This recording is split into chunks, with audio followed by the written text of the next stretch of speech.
नमस्कार, मैं हूं हरवीर सिंह और रूरल वॉइस के खास कार्यक्रम रूरल वॉइस एक्सप्लेनर में आपका स्वागत है। आज के एपिसोड में हम बात करेंगे भारत द्वारा चावल के निर्यात पर प्रतिबंध लगाने की।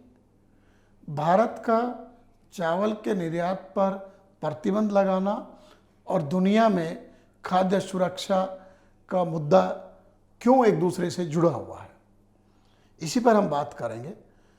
20 जुलाई को भारत सरकार ने directorate general of foreign trade के जरिए एक नोटिफिकेशन जारी कर गैर बासमती वाइट राइस यानी कि गैर बासमती जो सामान्य चावल है सफ़ेद, उसके ऊपर निर्यात करने पर रोक लगा दी है। अब अगर हम भारत के चावल निर्यात की बात करें, वित्त वर्ष 2022-23 में भारत ने 223 लाख टन चावल का कुल निर्यात किया था। उस निर्यात में गैर बासमती चावल की मात्रा 177.87 लाख टन थी। गैर बासमती चावल में एक, जैसे हमने कहा कि वाइट राइस जो होता है, दूसरा होता है पार बॉइल्ड राइस। पार बॉइल्ड राइस जिसे सेला चावल भी कहते हैं, उसके निर्यात पर कोई प्रतिबंध नहीं लगाया गया। इसका मतलब उसका निर्यात जारी रहेगा। अब अगर हम समझें कि जो जैसे अभी जिक्र किया कि जो भारत ने 223 लाख टन चावल निर्यात किया था, उसमें बासमती चावल, उसमें गैर बासमती पारबॉइल्ड राइस और गैर बासमती वाइट राइस शामिल थे। इसमें गैर बासमती में जो हिस्सेदारी है वाइट राइस की, जिसमें ब्रोकन राइस भी है, जिसके ऊपर सरकार पिछले साल ही प्रतिबंध लगा चुकी है। और अभी जो निर्यात होता था वो वाइट राइस का निर्यात होता था। इसकी जो मात्रा है, जो पिछले साल ओवरऑल निर्यात था गैर बासमती का, उसमें 99.41 लाख टन गैर बासमती वाइट राइस का निर्यात हुआ था। इसमें से 30.48 लाख टन ब्रोकन राइस था।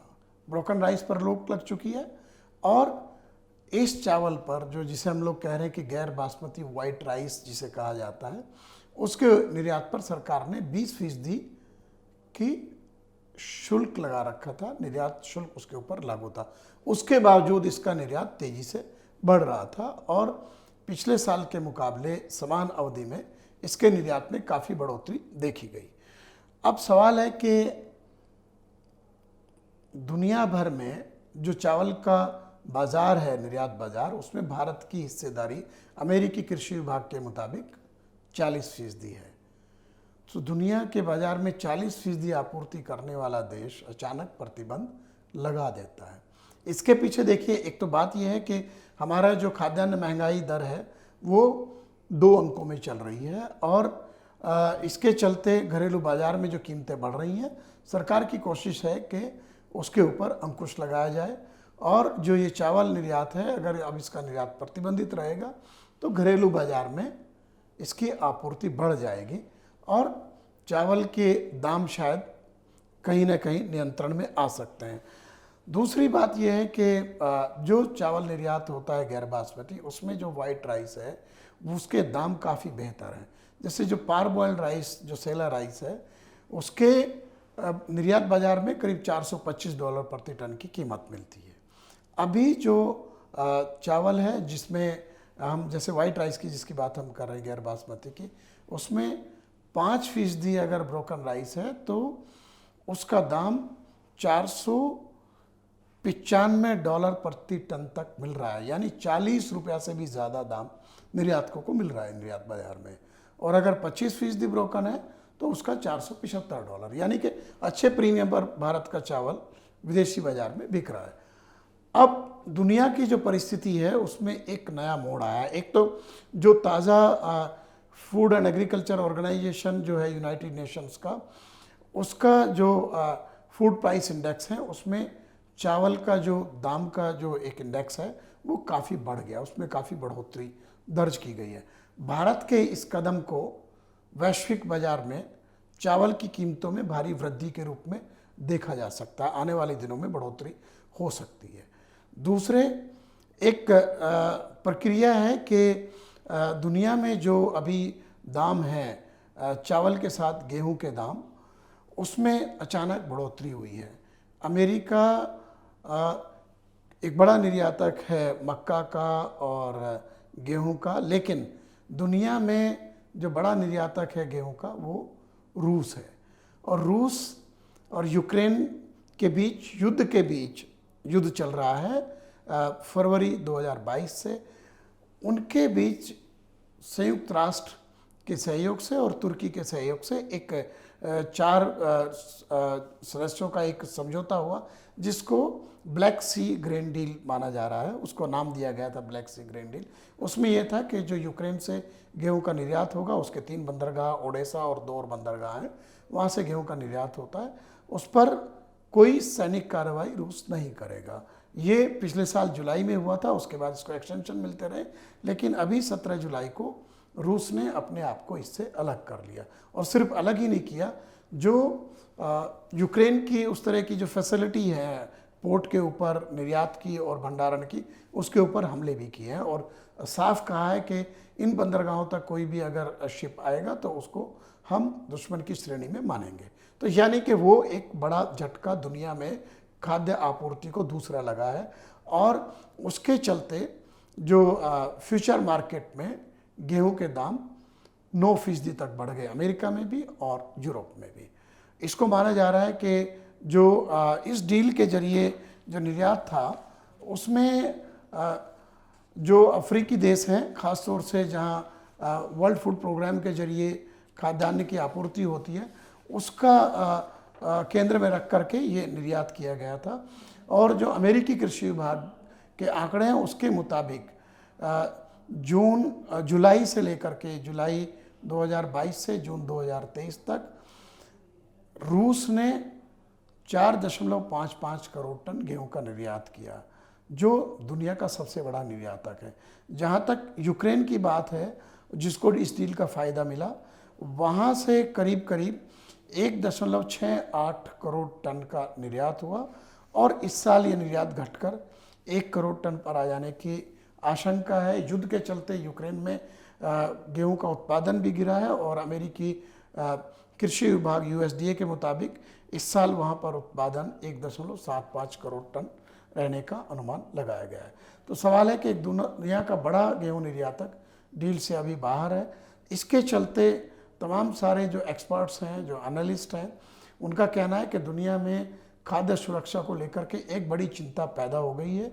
और जो इस तरीके के देश हैं जहां पर जो इस निर्यात के भरोसे जो रहते हैं, जो आयात करते हैं इस तरह का खाद्यान्न का, उनके लिए मुश्किलें हो सकती हैं। वैसे हमारे देश से भी बड़े पैमाने पर चावल का निर्यात अफ्रीकी देशों को होता है और कुछ एशियाई देशों को भी होता है। भारत में दाम बढ़ना एक वजह है, दूसरी वजह है कि जो केंद्रीय पूल है उसमें अभी जो खाद्यान्न का भंडार है वो पिछले 5 साल के निचले स्तर पर है। सरकार को अपनी चिंता है कि हमारे देश में अगर दाम बढ़ेंगे तो एक राजनीतिक मुश्किल भी पैदा हो सकती है। अभी भी बारिश को लेकर के आशंका बनी हुई है। मानसून की बारिश कुछ जगहों पर बहुत ज़्यादा हुई है, लेकिन कई चावल उत्पादक राज्य ऐसे हैं जहां पर अभी बारिश कम है और जो धान का क्षेत्रफल है वो अभी सामान्य नहीं हुआ है। ऐसे में इस बात की आशंका से सरकार बचना चाहती है कि अगर चावल का उत्पादन घटता है देश में इस खरीफ सीजन में, उसका कीमतों पर भारी प्रतिकूल असर ना पड़े। और इसीलिए पहले भी हम बात करें कि रूरल वॉइस ने इसके ऊपर जब खबरें की, हमने पिछले सप्ताह इस तरह का अंदेशा जताया था कि सरकार चावल निर्यात को लेकर के कोई बड़ा फैसला ले सकती है। और 20 जुलाई का वो फैसला आ गया कि बहुत बड़ी मात्रा में जो चावल की जो श्रेणी जिसका निर्यात होता है, जिस कैटेगरी का, वो अब निर्यात देश से नहीं हो सकेगा और इसके चलते वैश्विक बाजार में दाम बढ़ सकते हैं।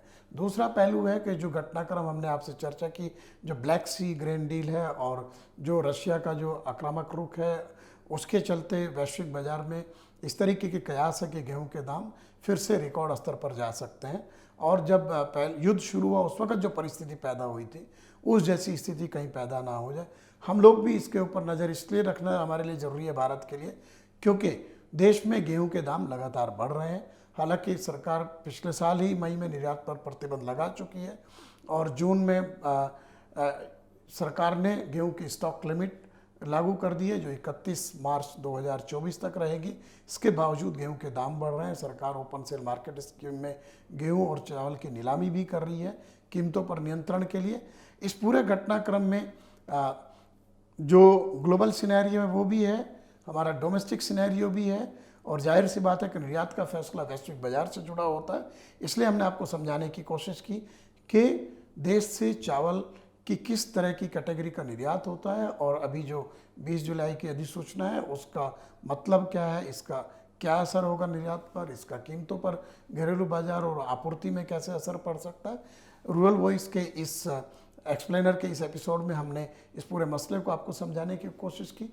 हम फिर एक नए मुद्दे के साथ रूरल वॉइस एक्सप्लेनर का नया एपिसोड आपके पास लेकर के आएंगे। आप हमारे YouTube चैनल रूरल वॉइस इनको जरूर सब्सक्राइब करें और इसके साथ ही कृषि, ग्रामीण अर्थव्यवस्था और उससे जुड़े अपडेट, विश्लेषण, रिसर्च, एग्रीटेक, इन सब के बारे में जानकारी हासिल करने के लिए आप हमारी वेबसाइट हिंदी में ruralvoice.in, अंग्रेजी में eng.ruralvoice.in पर जा सकते हैं, उनको सब्सक्राइब कर सकते हैं। और इसके अलावा हमारे जो सोशल मीडिया हैंडल हैं जो रूरल वॉइस इनके नाम से हैं, फेसबुक, ट्विटर, लिंक्डइन, इंस्टाग्राम को जरूर सब्सक्राइब करें। नमस्कार।